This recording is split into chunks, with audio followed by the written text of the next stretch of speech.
소설 글 얘기를 해야 되는데 저번 시간에 했던 것들 중에 소설이 뭐가 붙어 있었지? 지금 궁전 걷어찬 아저씨 나오는 소설이 있었고 그것보다는 읽는데 조금 뭐 크게 문제는 없었을 거예요.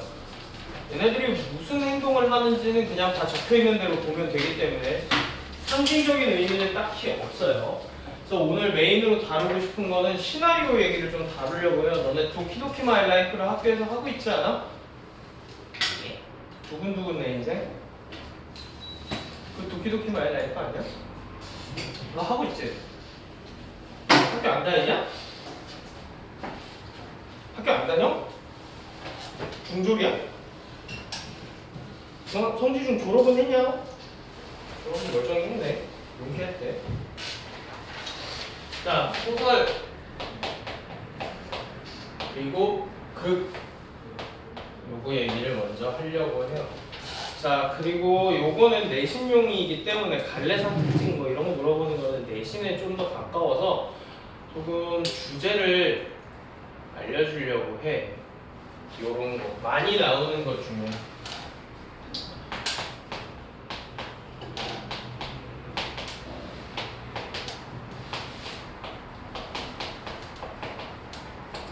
너네 한국사 거기 근현대사 들어가 있니?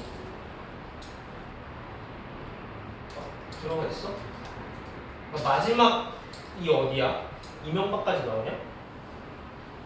이명박 했는데 왜 웃지? 사상이 이상한 놈이야. 박근혜까지 나오냐? 아, 누가 나 몰라서 물어보는 거야. 누가요? 김대중까지 나오냐? 문민정부 출범 뭐 여기까지 나오나? 김영삼 대통령? 아는 게 없죠? 됐고요. 됐어요. 모르면 됐고. 얘들아, 이거는 내가 빨갱이여서 그런 게 아니라 이거는 그냥 학교 교과 과정 그거 기준상 얘기를 하는 거거든. 그래서 내가 근현대사 얘기를 할 수밖에 없어. 문학 강사를 하다 보면 국어 강사 하다 보면 근현대사 얘기를 할 수밖에 없는 게 뭐냐? 너희가 현대 문학 왜 한다 그랬지 내가? 저번 시간에 내가 첫 시간에 얘기했는데 인간에 대한 이해를 기본으로 해야 되는 거 맞냐?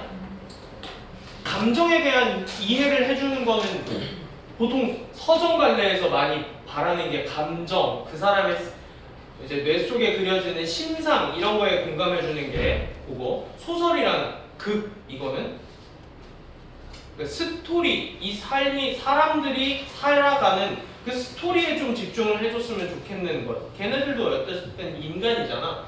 물론 허구의 인간이긴 하지만 그러면 너희들이 현대문학에서 안 되고 고전문학에서 안 되는 이유가 뭐냐? 일단 시는 함축적이기 때문에 안 된다 쳐도 소설이랑 극은 좀 내용이 길잖아. 그런데도 무슨 말인지 못 알아듣는 이유는 왜 생길까? 어디서부터 문제가 발생하는 거 같니? 그 당시에 사람들의 생각을 너희가 알 수가 없어. 그 삶의 모습을 모르기 때문에 그 사람들한테 공감이 안 되는 거고 공감이 안 되는 상태에서 이 글을 읽어 제끼려니까 무슨 말을 하는지를 일단 모르겠는 거거든. 그래서 지금 얘기를 간단하게 근현대사 얘기를 조금만 할게요. 얘들아, 현대문학은 어디서부터 출발이냐면 1894년부터 현대문학이야. 이거 내가 몇 번 얘기했을 거거든. 1894년. 그냥 뭉뚱그려서 얘기하면 우리나라가 일제한테 먹히기 직전이라고 얘기해도 되지? 일제강점기가 시작되기 직전이네. 과연 이때 당시에 사람들은 어떤 생각을 하면서 살았을까?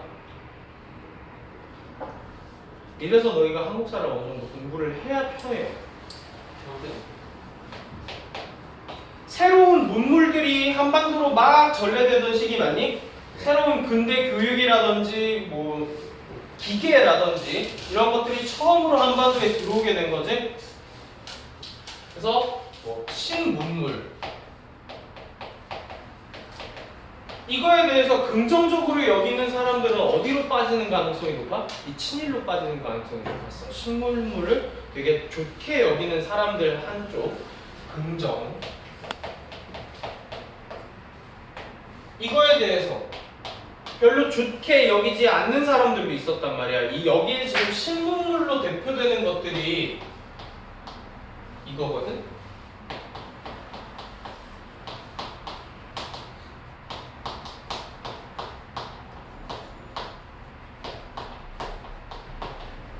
근대로 상징되는 것들이 이게 신문물이란 말이야.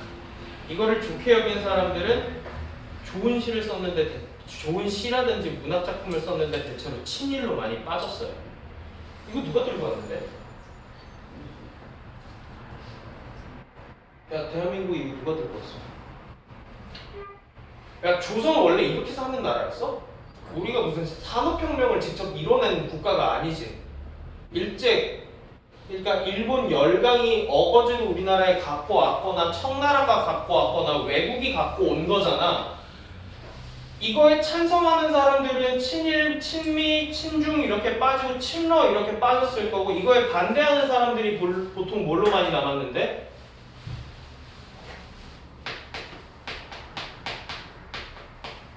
이거에 반대하는 사람들이 보통 위정척사파에서 니네 중앙농민운동 배우지 않았어? 항일 항쟁 뭐 이런 거 하는 사람들이지 민족주의자들 계열로 많이 빠졌어.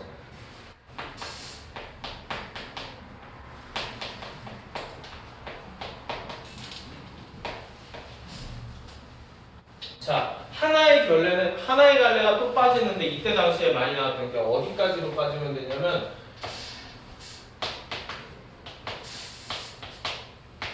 이때까지 내용이 거의 다 비슷비슷해. 자, 문학작품 여튼 인간의 삶을 반영한다. 맞아? 인간의 삶을 반영한다. 신문물에 긍정하는 삶을 사는 사람들은 그런 거 썼을 거고, 반대하는 사람들은 그런 거 썼다고. 도시화 이런 것들, 산업화는 사람을 봐줘 안 봐줘? 인간성 봐줘 안 봐줘? 맞아요. 우리 앞에서 봤지? 이태준의 전경 봤을 때 자본주의, 도시화, 산업화는 사람을 봐줘? 절대 안 봐준다. 비정함 이런 거를 보여주는 걸 많이 썼다고. 민족주의 계열 일로 많이 빠졌다고. 사회주의. 그냥 뭘 하는 사람들도 있었을까? 우리나라가 곧 빼앗길 거잖아. 빼앗겼잖아? 그러니까 뭐 독립의지 뭐 이런 걸로 많이 빠졌다고. 그러면 우리가 전략적으로 공부를 해야 돼. 너희가 평가원이야. 이걸 출제할래? 이걸 출제할래? 이거 얘기하기 쉽겠냐? 이거 잘못했다가는 문제가 태클이 걸릴 수도 있지. 아니 어떻게 친일파의 작품을 수능에 실을 수가 있냐, 이런 비판 받을 수 있어 없어? 받을 수 있어. 그러니까 사람들은 뭘 많이 할 거야? 뭐 많이 출제할래? 이거 출제한다고. 그러면 민족주의 계열, 뭐 우리 민족의 현실 이런 거, 아픔, 분단 뭐 이런 거 담는 게 많이 나와. 맞아? 자, 그래서 일제가 끝났다 치자. 일제 끝났어. 그러면 해피해피 대한민국 시작이야? 그 다음에 바로 뭐 시작인데? 일단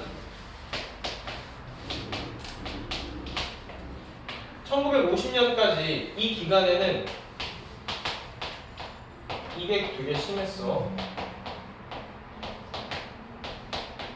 이게 1950년도가 6.25가 이제 갈등이 극에 달해서 전쟁이 터진 거잖아. 그러니까 갈등이 엄청나게 많은 상황이 계속됐었다고. 이거에 대해서 사람들은 어떻게 생각했을까? 아, 뭐 물론 한쪽 사회주의자들은 사회주의 쪽을 썼을 거고, 우리나라 자유주의 쪽은 자유주의 쪽을 썼을 텐데 그거 출제할 수 있겠냐? 너네 평가원 입장에서는 한쪽에 치우친 생각을 수능에 출제할 수가 없을 것 같은데? 되게 위험할 수 있을 것 같은데? 그러면 뭐밖에 할 얘기가 없냐? 화해하자 이거밖에 할 얘기가 없어. 이념 갈등을 극복하자.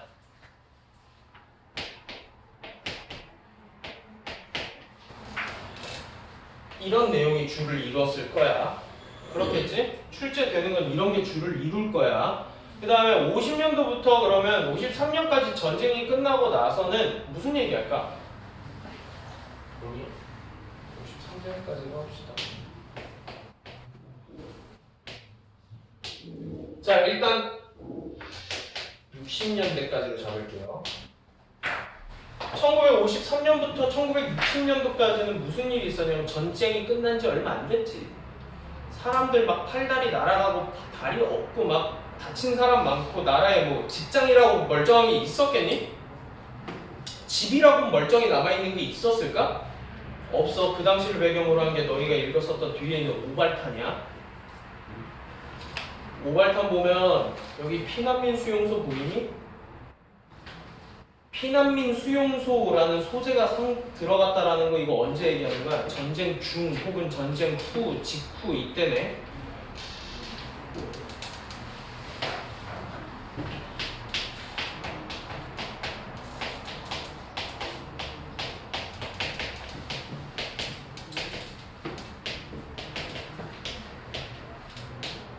이런 것들에 대해서 얘기할 수밖에 없겠지. 사람 사는 게 먹고 사는 게 기본적으로 충족이 안 됐던 시기이기 때문에 이런 얘기밖에 할 게 없어. 자, 그럼 1960년도부터가 이제 현대, 진짜 근현대로 오는 거잖아. 1960년도부터 1990년도까지는 쭉 누가 통치해요? 사람은 한 3명 정도가 바뀌지만 어쨌든 간에 군사 독재 아니냐? 박정희가 집권하면서부터 끝까지 군사 독재였지.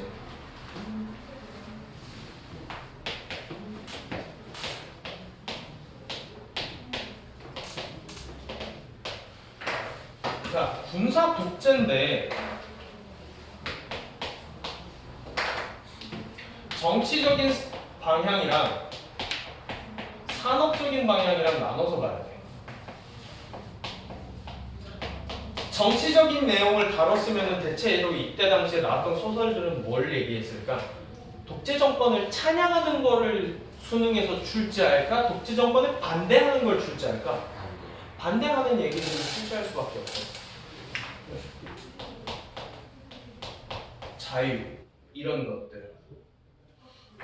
그러면 산업적인 내용으로 빠지면 얘들아 이거는 잘잘못을 따지자는 게 아니라 독재 정권을 유지하기 위해서는 어느 정도 뭔가 국민들한테 이득이 있어야지 사람들이 그래도 지지를 해줄 거 아니야. 그래서 우리나라에 있었던 군부 독재 정권들은 뭘 대표적으로 많이 내세웠어? 개혁, 산업화, 도시화. 우리도 잘 먹고 잘 살 수 있게 만들어줄게를 먼저 내세웠단 말이야. 그러면서 했던 게 산업화, 도시화야. 그러면 산업화, 도시화는 긍정적인 거라고 생각하면 되냐 안 되냐? 앞에서 했지. 이거 사람 봐줘 안 봐줘? 이거 사람 안 봐주지. 군사 정권에서 했던 산업화 도시화는 뭐 달랐을까? 빈민들 대우해줬을까? 대우 안 해줬다. 그냥 갖다 버렸어. 몰라 어떻게 됐는지도. 다 도시의 불황자로 남아가지고 그냥 쥐도새도 모르게 사라졌어. 누가 잘했는데? 도시의 불황자들 모아다가 뭐 하나 만들지 않았냐? 삼천교육대라는 거 만들어가지고 그거 싹 다 집어넣고서 어떻게 죽었는지도 몰라. 뭐 형제 고아원 이런 데 만들어서 빈민들, 그러니까 전쟁에서 부모를 잃은 아이들 싹 다 모아다가 고아원에서 모였는데 강제 노동시키고 어떻게 죽었는지 알 수도 없어. 사람 봐줘 안 봐줘? 산업화 도시야. 사람 안 봐준다. 이거 긍정적으로 얘기하겠냐? 부정적으로 얘기하겠냐? 이거 부정적으로 얘기하는 거야.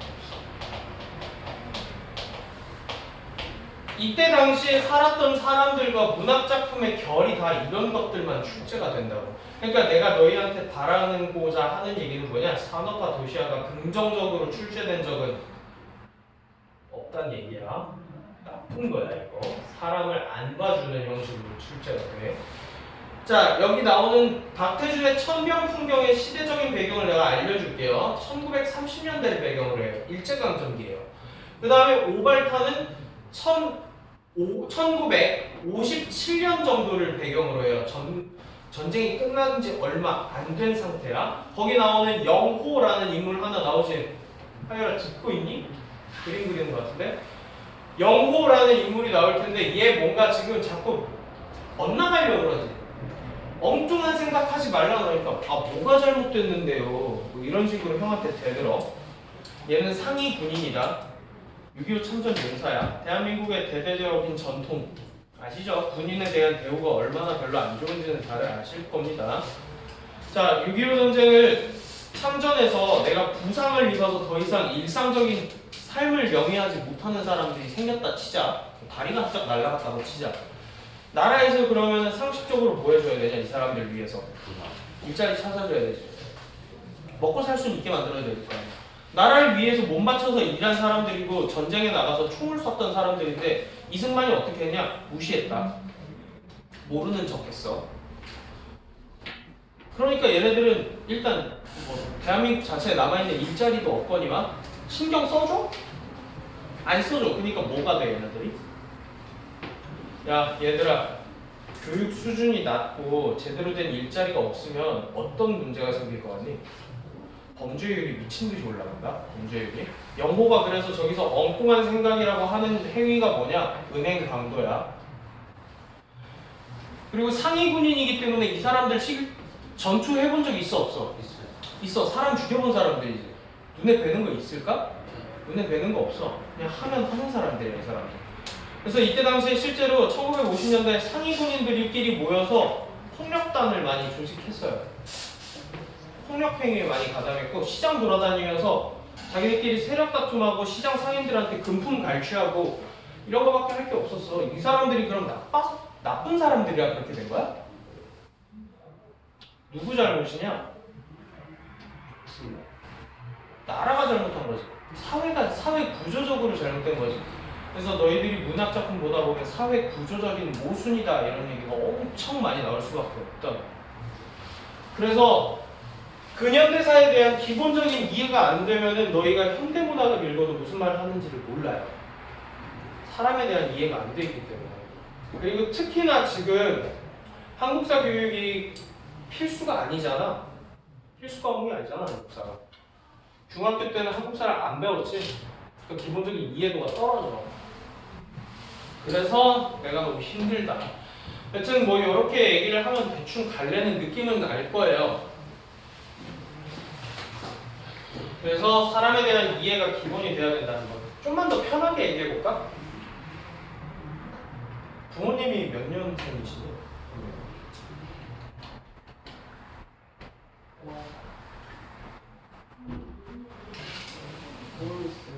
미친놈인가? 이런 호로 자식을 만나. 영범아, 어머니 몇 년생이죠? 80년. 80년대생이시지? 아버지는? 70년대? 78, 78, 뭐 요쯤 되시잖아? 그러면 어머니는 어디 세대에 사신 거야? 여기 90년대에 최근에 태어나신 분에 가깝지. 사실 80년대생이시면 나랑 몇 살 차이 안 나. 나 95년생이거든? 몇 살 차이 안 나거든? 우리 조금 뭐 나이 많은 이모 수준인 거지 나한테. 그러니까 이걸 안 겪은 세대에 태어나셨고 너희들도 이 세대랑 너무 멀기 때문에 공감이 안 되는 게 정상인데, 자, 내 세대가 진짜 극한의 웃긴 세대거든? 우리 할머니 몇 년생이시게? 50년. 1910년생이시다. 이때 할머니가 태어나셨어. 지금도 계셔? 지금도 살아계셔? 지금도 계셔? 우리 아빠 몇 년생이게? 우리 아빠 58년생이다. 우리 엄마 몇 년생이게? 엄마 63년생이다. 나 몇 년생이게? 95년생이야. 야, 모든 세대가 지금 생각하는 게 다 같겠냐? 다르겠냐? 다르죠. 우리 할머니 생각하는 거 아빠랑 다르겠지. 우리 아빠랑 엄마랑 생각도 다를 거고, 나랑 부모님 할머니랑은 얼마나 많은 생각의 차이가 있겠냐. 그러니까 우리 할머니는 무조건 투표하면 몇 번 찍어? 1번 찍는다. 전쟁 세대시잖아. 우리나라가 실제로 다른 나라에 의해서 힘이 약해가지고 나라가 통째로 뺏기는 상태를 봤단 말이야. 그리고 전쟁이 나가지고 자기들끼리 총 쏘고 죽이는 걸 우리 할머니는 목격한 세대야. 제일 중요한 가치관이 뭘까? 안전이야. 안전해야 돼. 변하는 거 별로 좋아하지 않으셔. 위험하잖아. 변화는. 그러니까 보수당을 지지하는 성향을 가질 수밖에 없어. 어르신들은. 우리 아빠는 58년생에 태어났지만 대학교를 70년대 다녔다는 얘기거든? 그 운동권 세대라고 하는 사람들 혹시 들어본 적 있니? 민주화 운동 세대? 586 세대라고 보통 부르는 그 세대가 스윗 한남이라고 맨날 돌려까는 그 세대가 우리 아빠 세대란 말이야. 철저한 민주당 지지자야. 그 세대에 대학교를 다닌 사람들은 독재 정권, 그러니까 박정희가 독재할 때 그거에 반대해서 데모했던 세대가 우리 아버지 세대야. 몇 번 찍어 무조건? 2번 찍는다. 그러니까 세대별로 생각이 다 다른데 이거에 대해서 기본적인 이해도가 떨어지니까 문학 작품을 읽어도 뭔 말인지 모른다고요. 그러니까 어느 정도 공감을 하는 좀 이렇게 폭넓은 사고를 하셔야 된다. 그리고 한국사 재미없는 거 알거든? 재미없는 거 알아. 조선 재미없는 거 알아. 근현대사는 사실 재밌어. 근현대사는 공부해 놓으시면 나중에 너희들이 국어 할 때도 도움 많이 돼요. 자, 그래서 이런 기본적인 시대적인 얘기를 했어요. 그 이유가 뭐냐면 그때 당시를 얘기를 해야 되기 때문에. 자, 박태준의 천병풍경이라고 나와 있는데요. 내가 힌트를 줄 건 딱 하나밖에 없어요. 천은 이거 청계천이다.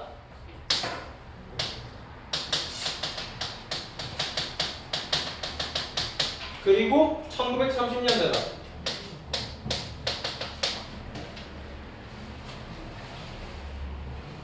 자, 얼마나 이해가 안 되는지 단적으로 너희들 야, 청계천 좋은 곳이야, 나쁜 곳이야? 예쁘지? 혹시 가본 적 있니, 청계천? 뉴스 같은 데 가끔 이렇게 날씨 좋을 때 사람들이 청계천 가에 나와서 책도 읽고 자전거도 타고 하잖아. 언제 그렇게 바뀌었게? 90년. 아니야. 그 이명박 정권이 바꾼 거다. 그 전까지만 하더라도 청계천에는 똥물이 흘러다니는 곳이었어. 청계천 개 더러워.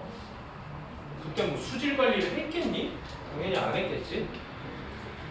자, 청계천이 빈민가라는 것 자체가 너희가 일단 이해가 안 돼. 맞아? 청계천은 빈민가다. 대표적인 서울에서 빈민지역은 청계천 주변이야. 왜냐면 한강 넓은 거 알지? 한강 되게 크지? 옛날에 거기가 관리가 잘 됐겠냐? 관리가 잘 안 됐겠지?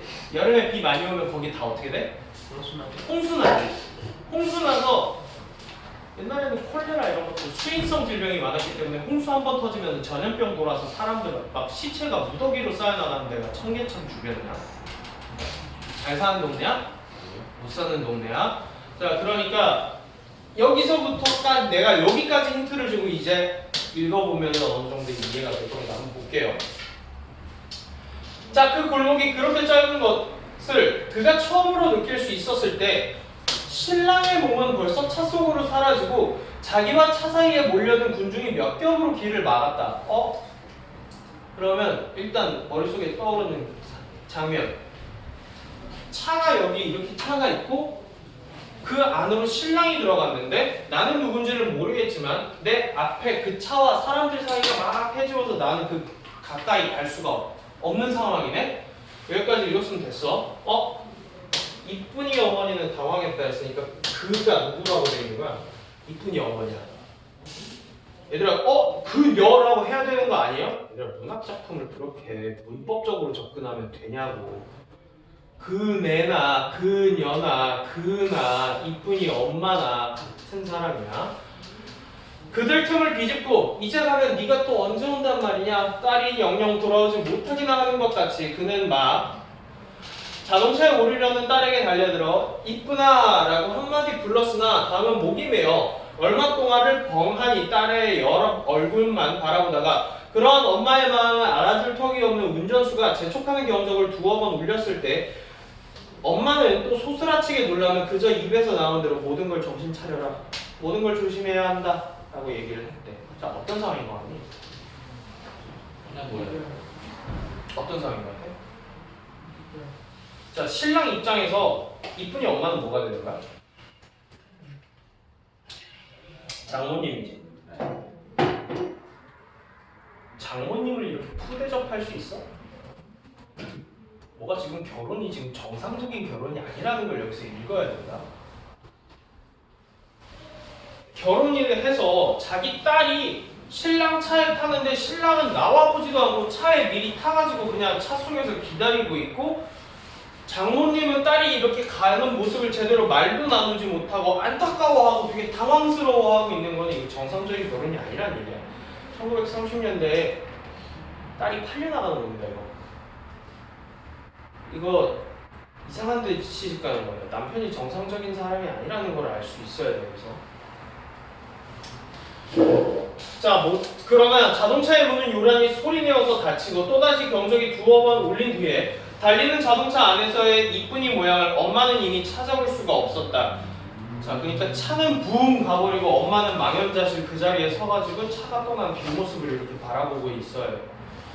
그녀니까 이쁜이 엄마는 정신이 나간 사람 같이 그곳에 얼마 동안 서 있었고 깨닫지 못하고 계속 눈물만 줄줄 뺨을 타고 흘러.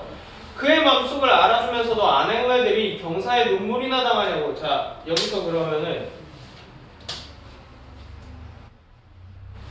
아낙네들은 이쁜이 엄마한테 어떤 대사를 쳤을까? 좋은 말? 좋은 말하는 건 뭘로 할 수 있어? 경사에 눈물이 당하냐고라고 간접인용해놨지. 그런데 이쁜이 엄마는 정상적인 결혼이 아니라는 걸 속상해하고 있는 거잖아. 놀리는 거야? 이 마을 아낙네들은 엄마한테 왜 이렇게 얘기하는 거야? 위로야, 위로. 그거는 뭘로 확인할 수 있냐? 알아주면서도. 얘들아, 결혼이 이미 결정이 나가지고 신랑 차를 아내가 타고 가는데 이제 엄마는 뭐 손 쓸 수가 없는 상황이잖아. 그러니까 주변 사람들은 이 엄마한테 아유, 그래도 결혼은 좋은 일인데 왜 이렇게 우세요? 괜찮아요, 어머니. 좋은 일이잖아요. 이렇게 달래주고 있는 거야. 책망했을 때 그는 조금 웃고 별 수 없었으니까 그냥 웃은 거야. 뭐 별 수 없잖아. 아휴, 하면서 살짝 웃고 문득 정신을 차리지 않으면 그대로 그곳에서 기절해버릴 것 같은 갑자기 막 피로가 몰려들고 도저히 구할 것 없는 마음속의 공허를 동시에 느꼈다. 자, 한쪽 청계천 근처에 풍경이 하나가 나와 있어요. 결혼식이 돼 있고 남편이 이렇게 떠나고 엄마가 여기서 울고 있는 한쪽의 모습. 자, 넘어가서 쭉 읽어보니까 갑자기 6절하고 맥락이 이렇게 뚝 끊어져 있네. 한편 이렇게 경사가 있었을 때, 자, 그러면은 우리 이거 읽고 알 수 있어야 돼. 지금 이 소설은 동시에 일어난 사건인데 다른 공간에서 동시에 일어난 사건을 따로따로 얘기해주고 있는 거지. 한편이라고 했으니까 한쪽에서는 이쁜이 엄마가 울고 있는데 반대쪽 청계천 어딘가에서는 이 6절의 내용이 이어지고 있는 거야. 그러니까 이런 걸 빨리빨리 캐치를 해야 된다고. 눈치가 빨라야 돼. 나는 그거에 대한 근거를 뭐라고 할 거야? 한편, 이걸로 근거를 잡을 거고, 그야 외딸이 남주고 그 뒤에 홀어머니의 외로움과 슬픔은 컸으나 그래도 아직 그것은 한계의 경사라고 할 수밖에 없을 것이다. 결혼했잖아. 그럼 결혼한 게 사람 죽은 일은 아니잖아. 경사라고 할 수밖에 없지 뭐. 또 한편 개천 하나를 건너서 신전집에서 바로 이날에 이때까지의 서울 살림을 거두어 마침내 에달프게도 온 집안이 시골로 내려갔다. 얘들아, 지금 요것만 읽어봐도 지금 청계천변에 사람들이 좋은 삶을 사는 거 같니? 이거 무슨 일이야? 이게 집안 망해서 튀는 거예요. 청계천 발을 이렇게 두고, 그러니까 이 소설에서는 이 청계천을 두고 미리 얘기를 해줄게요. 청계천 근처에서는 여기에 등장하는 인물들이 한 30명 내지 40명이 넘어요. 이 소설, 천변풍경이라는 소설에 등장한 사람들이 40명 내지 50명이 넘고요. 총 몇 절로 이루어져 있냐면 1절부터 50절까지가 있어. 그러니까 각각 다 다른 이 청계천 근처에서 일어나는 일들을 엮어놓은 거거든. 그러니까 이쪽에서는 이쁜이 엄마가 슬픔을 겪고 있는데 동시에 이쪽에서는 무슨 일이 있는 거야? 길 반대편에서 여기 신전집이라고 나올 거거든. 신전집이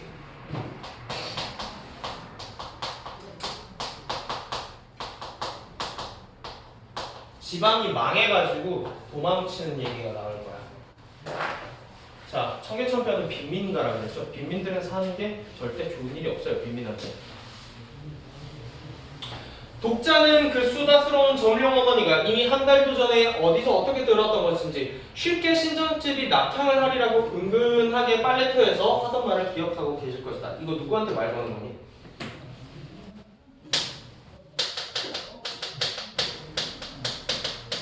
서술자가 독자한테 직접 말을 건네고 있는 거 맞아?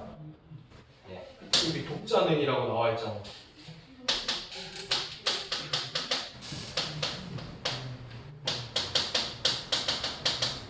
직접 말을 하고 있는데 어떤 내용이냐? 이를테면 그것이 그대로 실현된 것에 지나지 않는다. 그러나 다만 그들이 가는 곳은 강원도 춘천이라든가 그러한 곳이 아니라 경기도 강화였다. 자, 이걸 보고 우리는 알 수 있는 정보. 이전에 신전집이 가세가 많이 기울어서 곧 이사 나갈 것 같아요 라는 게 앞장에서 한번 등장을 했었다. 그래서 근데 이제 글쓴이도 아는 거야. 아, 너무 많은 이야기들과 너무 많은 주인공들이 등장을 하기 때문에 독자가 그 모든 정보를 기억할 수가 없을 거라는 거를 알겠지, 작가도. 그러니까 앞에 이런 얘기 있었잖아요. 그거 지금 일어나는 거예요. 그 빨래터에서 점룡이 엄마가 신전집 나갈 것 같다라는 얘기를 제가 앞에 한 3절에서 했었는데 기억 안 나실 것 같아가지고 한번 다시 얘기 드리는 거예요. 추가적인 정보를 제공하고 있어요.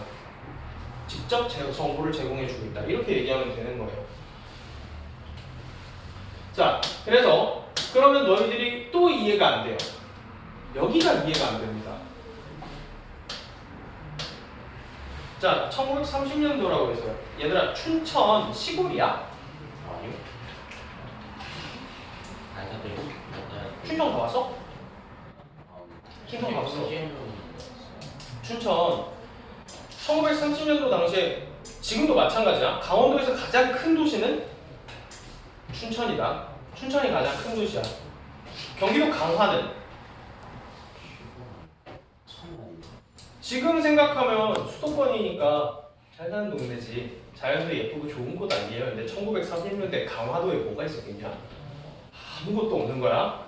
그리고 1930년도에 그래도 춘천에는 철도가 깔려 있어요. 도시라는 얘기예요. 춘천은 도시고요. 경기도 강화는 시골이에요. 그러니까 여기서 서술자는 뭘 얘기해주고 싶은 거야? 신전집이 어디로 이사 가는데 좋은 곳으로 가는 게 아니라 나쁜 곳으로 가는 거다. 그러니까 신전집이 집이 잘 돼서 이사 가는 게 아니라 집이 망해서 이사 가는 거다라는 걸 알려주는 거예요. 여기서 이런 것도 정보로 처리할 수 있으면 제일 베스트겠지만 아직은 안 되는 게 당연하고요. 넘어가고. 이 봄에 의과대학을 마친 둘째 아들의 취직처가 결정되지 않은 채 그대로 서울 하숙에 남아 있었을 뿐으로, 그러면 이 신전집은 집안이